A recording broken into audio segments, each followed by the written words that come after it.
Hi there, I'm Emily Warren. I'm a doctor of physical therapy and I specialize in therapeutic yoga in rehab and wellness. Today I want to share with you an asana practice that you can do to help manage and alleviate back pain. Much of this comes from my training with Rachel Krinsman and her Happy Back Yoga, which is a program I would definitely recommend.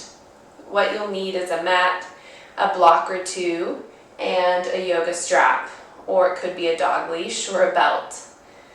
And when to do this, I would do this when your back feels most tight or painful. So if that's when you wake up in the morning, do it then. Or if it's after a long day of work, sitting at the computer, I would do it then. And as always, adapt this for your body. You know your body, you know what you need. So if anything doesn't feel good for you, you don't do it. So let's go ahead and get started. Come to your back, lying down on the mat.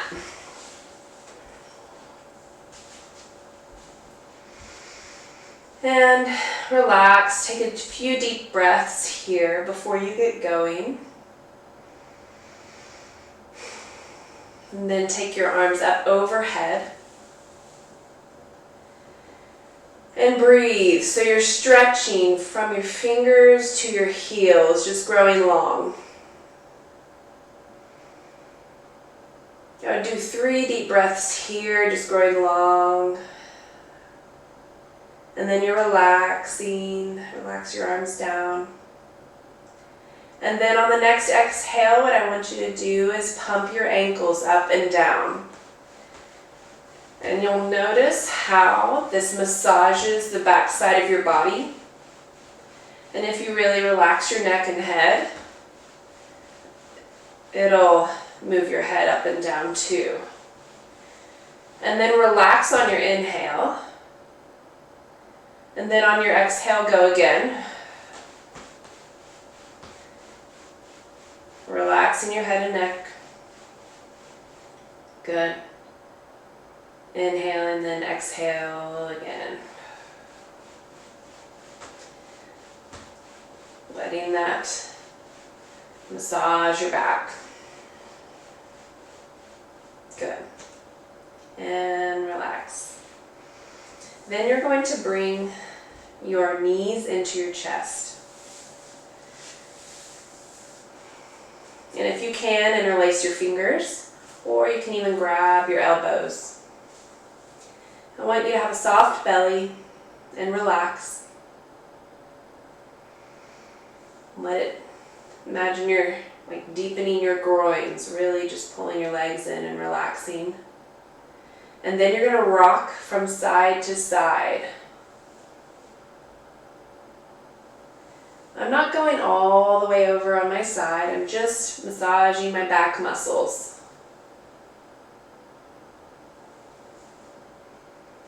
This feels lovely when you're really sore or when you have a lot of pain. So stay in any of these postures as long as you want. And breathe. So you can breathe to one side, exhaling one side, inhaling the other. Always letting your breath lead you. I'm going to come out of this, but you feel free to do that as long as your body needs. Straighten the legs back out. And then you're going to bring one leg up and over. So I'm putting my foot on the outside of my thigh. My leg that is laying flat is engaged. My quad's engaged. I'm pushing down through my heel. And then I'm going to twist. So I'm taking my hand to my thigh. And on the exhale, I'm twisting. Gotta move these blocks out of the way. And my shoulder is pretty much towards the mat or on the mat. I'm not letting it come completely off. And then I'm inhaling back to center, and then exhale the opposite side. Twist to the opposite side. Shoulder stays pretty well on the mat. Can come up a little bit. My bottom leg, my leg that's laying flat, is engaged, creating length in the spine. So create length. You're going to do this 3 times each side. Exhaling, twisting. Inhaling, coming back to center. Exhale, twist. Bottom leg's engaged. Inhale, back to center. 3 on each side. But I'm going to go ahead and move on here. Next one is Reclined Big Toe Pose. So I want you to grab your strap and you're going to loop it around one foot, mid-foot really. And then my leg's soft initially. I'm holding the strap with both straps with my one hand. My shoulders are drawn back and down. I'm not letting them hunch forward. My neck is relaxed. So here, I want you to contract both quads to protect your hamstrings, and you'll definitely feel a stretch with that. My feet are flexed, my quads are contracted, and I'm thinking about length in my side body here. I'm not scrunching up on the side. It's all about length here and maintaining the integrity of the position. And I'm just holding, and you're going to hold that for 9 breath cycles. Keeping your quads contracted, pushing out through the heels. I'm going to go ahead and switch, but in your daily practice, shoot for 9 breaths. My hand goes up, holds the strap, feet are flexed, quads are flexed, and I'm maintaining the length here. And breathe. Pushing out through the heels. And you're going to hold that for 9 breath cycles. So after you're done with that, put the strap around your other foot. It's a similar starting position, except I'm using my opposite hand to hold the straps here. So here, again, it's always the same with the quads. I'm contracting my quads to protect my hamstrings. Make a C with your opposite hand. Put it in your hip joint, your crease, and I'm distracting. I'm pushing down and away with that hand, distracting my femur from the pelvis.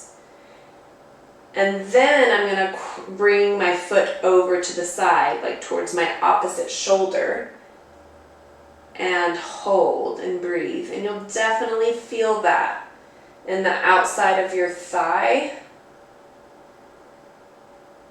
And you're going to hold that for 9 breaths.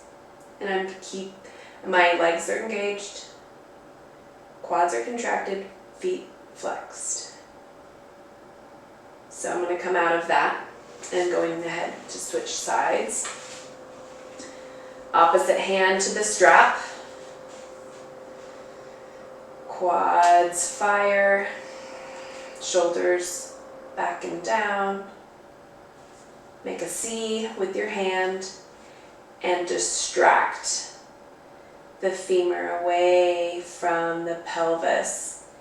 Pull your foot to the side in line with your opposite shoulder, and keep your foot running parallel to the mat. And breathe here for 9 breaths. Okay? I'm going to go ahead and come out of this and show you the next one.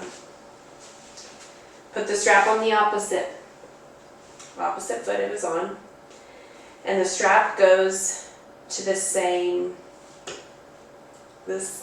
side. So here my quads are contracted, I'm thinking length in my side body, and then I'm going out to the side. And this is where sometimes people like to put a prop underneath. Say I grab my block, sorry, I should have done that first, on the outside of my thigh. my elbows straight. I'm letting my leg drift out to the side, stretching, lengthening my inner thighs, and relax. Breathe for 9 and keep your foot running parallel with the floor, not angled up or down. And breathe. Hold it for 9 breaths. When you're done with that, come up and out of it. Switch sides. I'm going to put my block on the outside of my thigh, or a blanket would do, whatever you have. And then I'm switching hands. Engage the quads, flex the feet, and let it drift out to the side.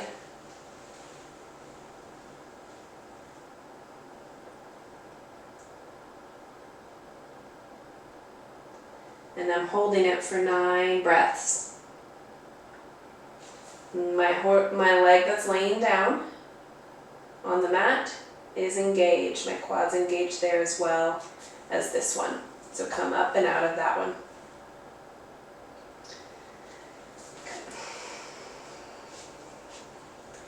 Okay, we'll move on. Take as much time between these as you need and what's good for you, okay? So I'm going to take a block, and I'm going to shoot for putting it behind my thoracic spine, my upper back. So I'm going to come down onto my back. Keep the block in a position that can align with your upper back. Knees and feet together. Knees are bent. Now for me, so the block's more like between your shoulder blades. For me, I can put my head on the floor. That actually feels good. For some people, they don't like it, so put something underneath your head. And in this position, I'm putting my arms out to the side, and I'm letting my knees fall out and open. And then I'm going to breathe here for 9 breaths or so, relaxing. This is a really good restorative pose. After a long day sitting in a chair at the computer, this is a great one to do. So I'm going to come out of this, but hold it for about 9 breaths. And then I'm going to roll to my side to get out of it. And then come up. Okay, one of the last ones I want to show you is the hip flexor release. I'm going to show you a few ways to do it. Come into Virasana, and I'm going to bring my feet a little bit wider than my knees. My knees are forward. So my pelvis is actually on the mat. Hi, Lou. Stay out there. My daughter's outside. But my pelvis is on the mat. And then I'm going to bring one foot forward. My ankle is ahead of my knee. I'm going to put the block underneath my pelvis to boost me up. And then what I'm going to do is lean back here. And actually the block is underneath more of the side here. Need to get, okay, sorry. The block is underneath my pelvis. And then I'm putting my hands back behind me. And I'm thinking about pushing down to lift up here. So as I push down to lift up, I'm not really bringing my pelvis off the block, but I am bringing my belly in towards my spine. And I'm breathing. This is enough for some people. Some people, though, like to go a little bit farther and put their elbows on the mat. And the key is pulling the belly in, back and up. You'll really feel it. But if this is too much for you, you can always do more of a lunge position.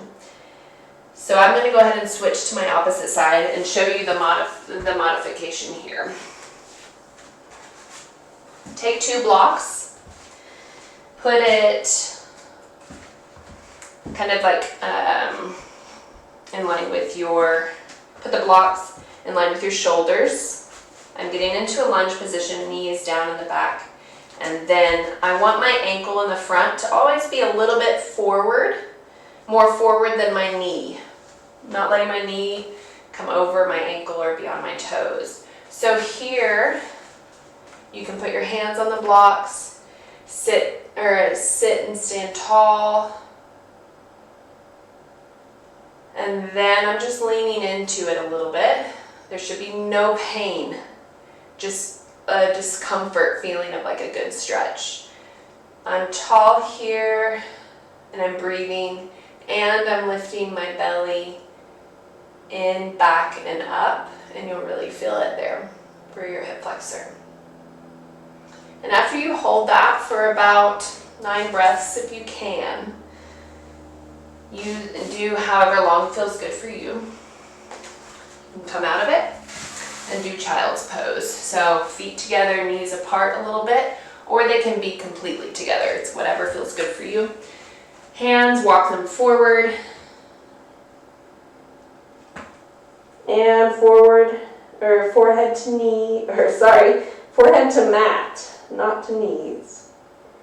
And you're breathing here, deepening the groins. And you can stay in child's pose as long as you want in your daily practice.